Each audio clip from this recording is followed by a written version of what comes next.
Why didn't Aragorn go after Frodo when the Fellowship split up? He had the choice, so why didn't he go to help the person carrying the One Ring, who was walking into massive danger? Let's take a look.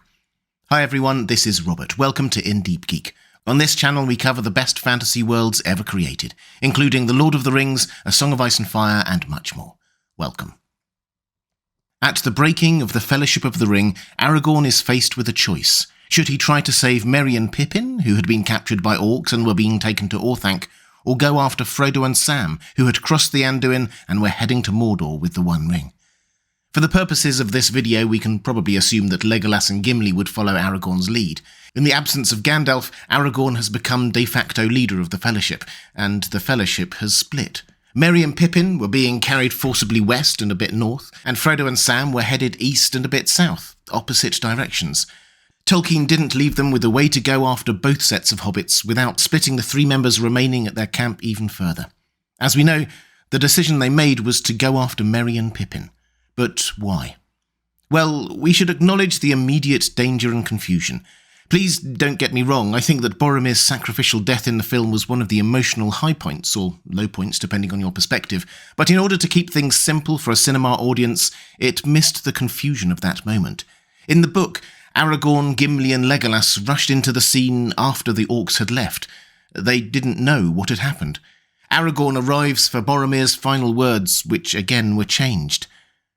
They have gone. The halflings, the orcs have taken them. I think they are not dead. Orcs bound them. He paused and his eyes closed wearily. After a moment he spoke again. Farewell, Aragorn. Go to Minas Tirith and save my people. I have failed. Aragorn asks if Frodo was one of those hobbits, but it is too late. Boromir had died. So, in the immediate aftermath of that attack, Aragorn didn't know where Frodo was. He didn't know that he had left the rest of the Fellowship and headed to Mordor. His best guess was probably originally that Frodo was still on the west side of the river and being carried away by those orcs. Still, Boromir's death was a valiant one in the book as well as the film. He killed perhaps 20 orcs trying to protect the hobbits, and he was heir to the Steward of Gondor, not an insignificant person in Middle-earth. And Aragorn and co. felt he deserved something of an honourable send-off. Perhaps not all they would do in other times, but dispatching his body down the Anduin while they sang laments was the least they could do. Unbeknownst to them, that decision had an impact later in the story as his body is seen floating down the river. But for us, it also meant that the Ranger Aragorn got to look at the prints left on the riverside, and the other clues there. He surveyed the green lawn, quickly but thoroughly, stooping often to the earth. No orcs have been on this ground, he said. Otherwise, nothing can be made out for certain. All our footprints are here, crossing and recrossing. I cannot tell whether any of the hobbits have come back since the search for Frodo began. He returned to the bank, close to where the rill from the spring trickled out into the river. There are some clear prints here, he said. A hobbit waded out into the water and back, but I cannot say how long ago. He then went back to the camp for further clues. 2 packs are missing, he said, and one is certainly Sam's. It was rather large and heavy. This, then, is the answer. Frodo has gone by boat, and his servant has gone with him. Frodo must have returned while we were all away. I met Sam going up the hill and told him to follow me, but plainly he did not do so. He guessed his master's mind and came back here before Frodo had gone. He did not find it easy to leave Sam behind. Kudos obviously here to Sam for understanding Frodo's heart and refusing to be parted from him. But as far as Aragorn is concerned, it takes him to the decision we always knew he had. Should he follow Frodo and Sam, or Merry and Pippin? As a skilled ranger, and with an elf and an indomitable dwarf by his side, he surely wouldn't have had a problem tracking either of them. Yes, giving Boromir a proper send-off meant both potential quarries had a few hours head start. This wasn't like in the film where they saw Frodo and Sam on the other side of the river, but the practicalities of following them were not an issue. If Aragorn were to do a simple cost-benefit analysis at that point, personally I suspect that Frodo comes out on top. He has the One Ring, and destroying that is the most important thing going on in the plot at that moment in time, or at any moment in time. Surely Aragorn would have been useful there. Well, yes, he would, but we shouldn't pretend that he had an obligation to be there as a part of the Fellowship. This is what Elrond said back in Rivendell. "This is my last word," he said in a low voice.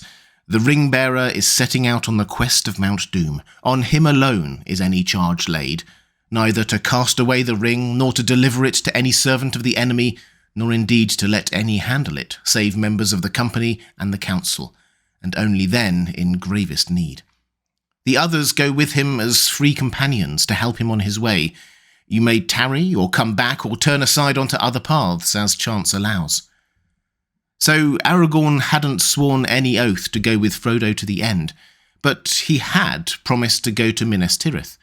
At the Council of Elrond, he promised to Boromir's face that he would come to Minas Tirith with Narsil, the sword that was broken and reforged, and with his dying words, his literal last words, Boromir said this to Aragorn: "Farewell, Aragorn, go to Minas Tirith and save my people.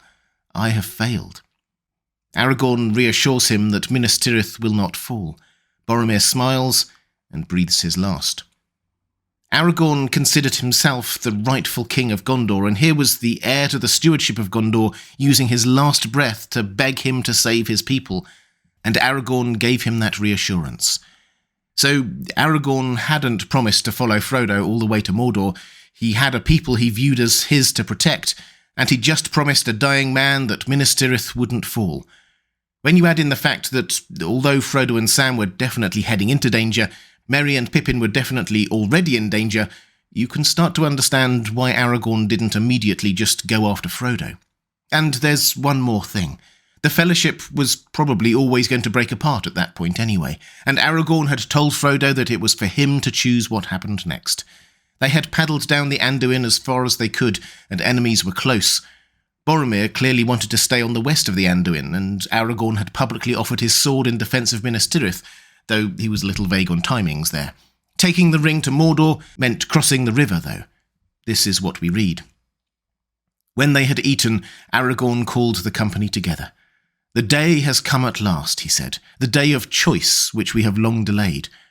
What shall now become of our company that has travelled so far in fellowship?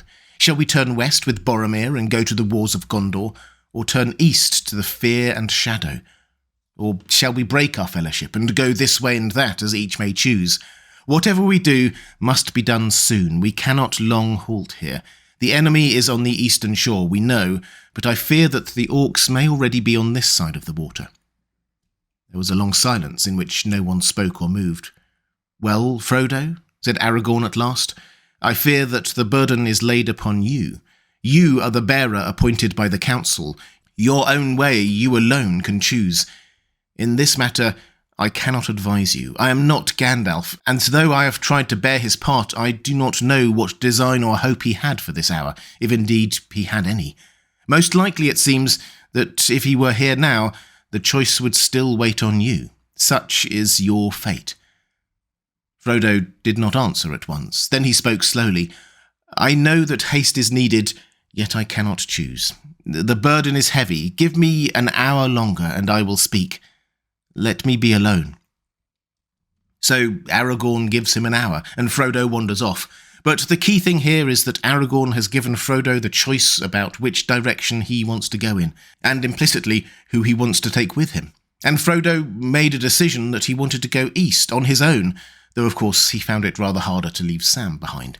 It's easily missed, but while Frodo was away and Boromir had gone after him, the rest of the Fellowship had actually started to have a conversation about what to do. There's talk of a vote.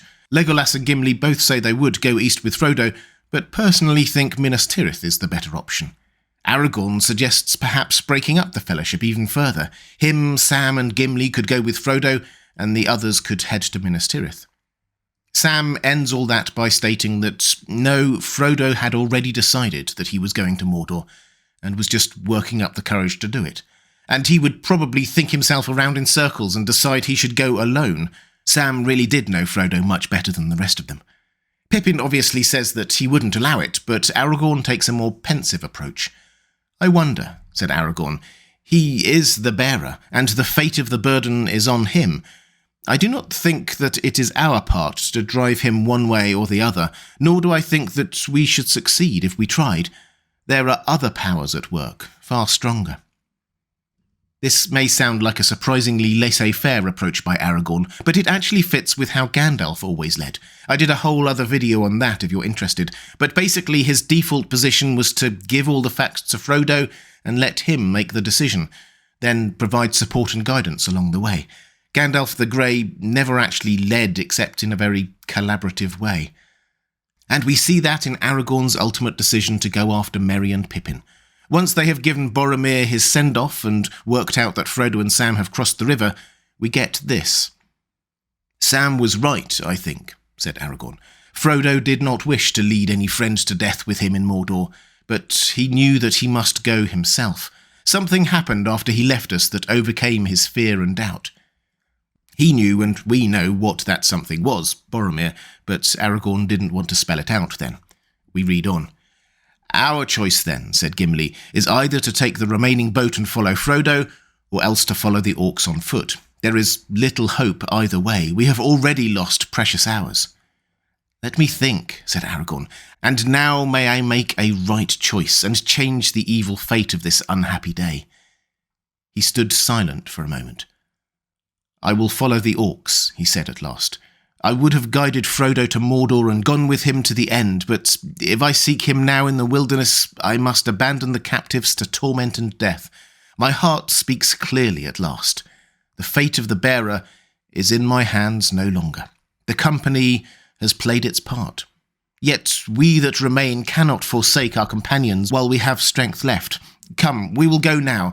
Leave all that can be spared behind. We will press on by day and dark." Aragorn had been beating himself up for making bad decisions all day, and he knew this was a big one. He decided to follow his heart, and his heart said that Frodo had made his decision, and Aragorn's own role was now not with him. It wasn't a clinical cost-benefit analysis, it was about care for Merry and Pippin, as well as trying to sense what his own role in all this was. And it was the right decision, for reasons he could not have fully foreseen. We may not know what would have happened if Aragorn had gone with Frodo, but we do know what wouldn't have happened. He wouldn't have stared Sauron down through the Palantir, convincing Sauron that he was the enemy to focus on. He wouldn't have gone through the paths of the dead and arrived in time with reinforcements at the Battle of the Pelennor Fields. And he wouldn't have been in Minas Tirith to heal Éowyn and Merry and gain the acclamation that led to him being recognised as the returning king. A very different story. Aragorn went after Merry and Pippin rather than Frodo and Sam because he had an obligation to Minas Tirith and Boromir, because he cared for Merry and Pippin, because he respected Frodo's choice, and because he discerned in his heart that was the right thing to do. His heart guided him well. If you'd like to see more videos like this, breaking down the details of Tolkien's Legendarium, there's a playlist appearing now on the left of your screen. Or to support this channel, thank you. There's a link to my Patreon page now on the right of your screen. That's all for this time. Thanks for watching. I'll see you again soon.